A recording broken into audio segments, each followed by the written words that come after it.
नमस्कार, मैं हूं विशाल यादव। अभी वक्फ संशोधन कानून पर सुप्रीम कोर्ट ने अपना फैसला पब्लिक नहीं किया, लेकिन केंद्र सरकार की हलचल को देखकर ऐसा लग रहा है कि वक्फ संशोधन कानून पर सरकार के पक्ष में फैसला आ गया है। दोस्तों, आज इस खबर को देखकर आप सभी लोग हैरान हो जाएंगे कि अभी तो सुप्रीम कोर्ट ने फैसला अपने पास सुरक्षित रखा है, तो सरकार वक्फ बोर्ड की संपत्तियों पर ऐसी कार्रवाई क्यों कर रही है। दोस्तों, केंद्र सरकार ने अधिसूचना जारी कर दी है। अब केंद्र सरकार ने वक्फ बोर्ड की संपत्तियों की जांच करना शुरू कर दिया है और यहां तक कि सरकारी पोर्टल पर वक्फ संपत्तियों का रिकॉर्ड भी मांगा जा रहा है। दोस्तों, खबर यहां तक आ रही है कि अब कागज भी मांगना शुरू हो गए हैं। आखिरकार इतनी मनमानी और सुप्रीम कोर्ट के फैसले से पहले सरकार वक्फ बोर्ड की संपत्तियों में इतनी दिलचस्पी क्यों दिखा रही है। जरा यहां पर देखिए, लो ट्रेंड की रिपोर्ट भी सामने आ गई है। लिखा भी है, केंद्र सरकार ने वक्फ प्रबंधन नियम 2025 को अधिसूचित किया। डिजिटल पोर्टल, संपत्ति रिकॉर्ड और ऑडिट व्यवस्था पर जोर भी दिया है। अब दोस्तों, यहां पर देखिए, समझने वाली बात है कि जो कानून अभी सुप्रीम कोर्ट में पेंडिंग पड़ा है, भले ही सुप्रीम कोर्ट ने सुनवाई की, लेकिन सुनवाई करने के बाद फैसला सुरक्षित रख लिया है। तो क्या जो फैसला सुप्रीम कोर्ट ने सुरक्षित रखा है वो फैसला लीक हो गया है? क्या मोदी सरकार को यह पता चल गया है कि वक्फ संशोधन कानून पर फैसला हमारे पक्ष में आ गया है? यह सूचना किसने लीक की? किसने मोदी सरकार को यह बताया कि इस कानून का फैसला आपके पक्ष में आया है? इसीलिए सरकार ये ताबड़तोड़ काम कर रही है। जरा देखिए, यहां पर लिखा भी है साफ साफ, केंद्र सरकार ने वक्फ प्रबंधन नियम 2025 को अधिसूचित किया है। डिजिटल पोर्टल, संपत्ति रिकॉर्ड और ऑडिट व्यवस्था पर जोर भी दे दिया है। यानी कि अब डिजिटल पोर्टल पर वक्फ बोर्ड की संपत्तियों को रजिस्टर किया जा रहा है, संपत्ति का रिकॉर्ड भी मांगा जा रहा है और ऑडिट व्यवस्था पर भी लगातार यहां पर तवज्जो दी जा रही है। गौर से देखिए, यहां पर साफ साफ लिखा भी है, केंद्रीकृत डिजिटल पोर्टल और यूनिक आईडी प्रणाली की भी व्यवस्था की जा रही है। लिखा है, इन नियमों की प्रमुख विशेषता वक्फ संपत्तियों के लिए एक केंद्रीकृत पोर्टल और डेटाबेस की स्थापना है। इस पोर्टल की निगरानी अल्पसंख्यक कार्य मंत्रालय के विभाग, जो वक्फ प्रभाग के प्रभारी संयुक्त सचिव द्वारा की जाएगी। ये प्रणाली प्रत्येक वक्फ और उससे संबंधित संपत्तियों के लिए स्वचालित रूप से एक विशिष्ट पहचान संख्या यानी यूनिक आईडी उत्पन्न करेगी, जिससे पूरे देश में पारदर्शी निगरानी और प्रमाणिक रिकॉर्ड रख रखाव संभव होगा। दोस्तों, यहां पर देखिए, सरकार ने उस विभाग का भी गठन कर दिया है जो विभाग वक्फ बोर्ड की संपत्तियों का लेखा जोखा करेगा।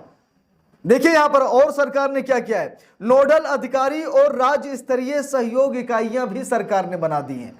वक्फ संपत्तियों के पीछे सुप्रीम कोर्ट ने पहले ही कहा था कि आप एक कलेक्टर को चुनेंगे, हो सकता है वो कलेक्टर आपका खास हो और वो कलेक्टर जाकर के वक्फ बॉय यूजर के तहत वो मतलब संपत्ति का अब तो कागज भी मांग सकता है। कागज ना होने पर वो संपत्ति सरकार की मानी जाएगी। तो कलेक्टर की नियुक्ति पर भी सुप्रीम कोर्ट ने चिंता जाहिर की थी। लेकिन दोस्तों, अब सरकार ने क्या किया कि नोडल अधिकारी और राज्य स्तरीय सहयोग इकाइयों का भी गठन कर दिया है। देखिए यहां पर साफ साफ लिखा है, हर राज्य सरकार को एक नोडल अधिकारी संयुक्त सचिव स्तर या उससे ऊपर नियुक्त करना होगा और केंद्र सरकार की सहमति से एक केंद्रीकृत सहयोग इकाई यानी कि यूनिक जो सपोर्ट यूनिट है की स्थापना करनी होगी। ये इकाइयां वक्फ डेटा अपलोड करने, पंजीकरण प्रक्रिया, लेखा प्रबंधन, लेखा परीक्षा एवं अन्य संबंध गतिविधियों में राज्य स्तर पर सहयोग भी करेंगी। लो ट्रेंड की रिपोर्ट है, लिखा भी है, राज्य स्तरीय सर्वेक्षण और औफाक की सूची का प्रकाशन भी किया जाएगा। अब देखिए, अभी तो फैसला सुरक्षित है, उसके बावजूद इतनी यहां पर क्रियाएं की जा रही हैं। अगर जिस दिन कानून पब्लिश हो गया और सरकार के पक्ष में फैसला आ गया, उस दिन क्या होगा आप लोग अंदाजा लगा सकते हैं। सरकार इस समय सारे काम काज छोड़ करके बिहार के चुनाव पर भी उतना नजर नहीं डाल रही है जितना वक्फ बोर्ड की संपत्तियों पर डाल रही है। अब तो मुझे लग रहा है, इस कार्रवाई को देखकर मुझे तो ऐसा ही लग रहा है कि डेटा लीक हो गया है। सुप्रीम कोर्ट का जो अंतरिम फैसला था, सुप्रीम कोर्ट ने जिस फैसले को सुरक्षित रखा था, सरकार की इन कार्रवाइयों को देखकर ऐसा ही लग रहा है कि सुप्रीम कोर्ट का फैसला लीक हो गया है। देखिए यहां पर लिखा भी है, नियमों के अंतर्गत प्रत्येक राज्य में वक्फ संपत्तियों का विस्तृत सर्वेक्षण कराना अनिवार्य होगा। सर्वेक्षण के उपरांत एक विस्तृत सूची प्रकाशित की जाएगी जिसमें निम्नलिखित जानकारी शामिल होगी। संपत्ति की पहचान और सीमाएं।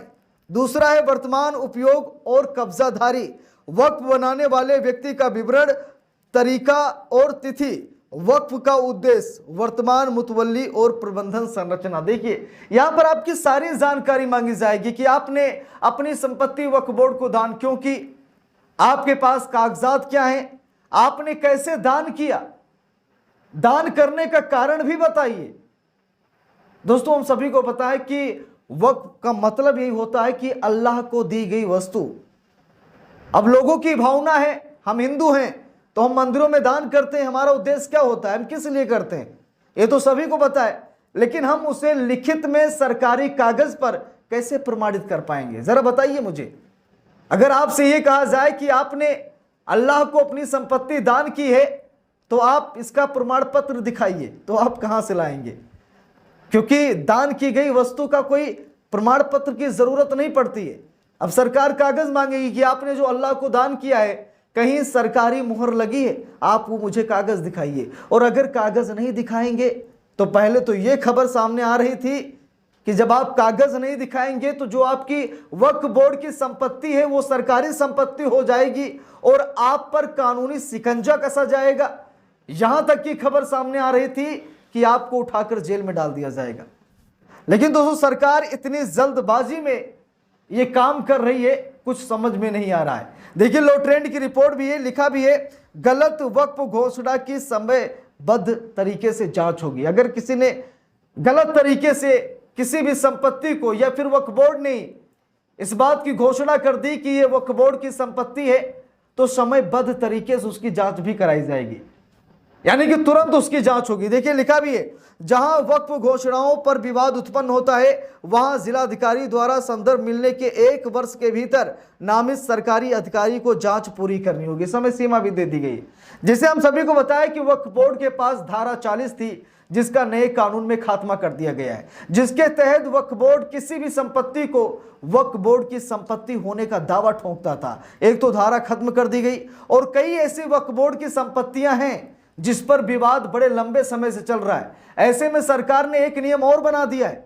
कि अब 1 साल के भीतर ही उस संपत्ति का निपटारा करना होगा। यह देखना होगा कि वो संपत्ति किसकी है और उसे फिर वापस करना होगा। अगर वक्फ बोर्ड की है तो वक्फ बोर्ड ले जाएगा, अगर किसी मुतवल्ली की है तो वो मुतवल्ली ले जाएगा और अगर सरकार की है तो सरकार ले जाएगी। तो दोस्तों यहां पर देख सकते हैं आप लोग कि लगातार सरकार वक्फ बोर्ड की संपत्तियों पर ताबड़तोड़ कार्रवाई कर रही है। इस पूरे मामले पर आप सभी लोगों की क्या राय है कमेंट करके जरूर बताइएगा। वीडियो को लाइक शेयर, अगर चैनल पर नए हैं सब्सक्राइब करके सपोर्ट कीजिएगा। मिलते हैं दूसरी वीडियो में, तब तक के लिए बहुत बहुत धन्यवाद।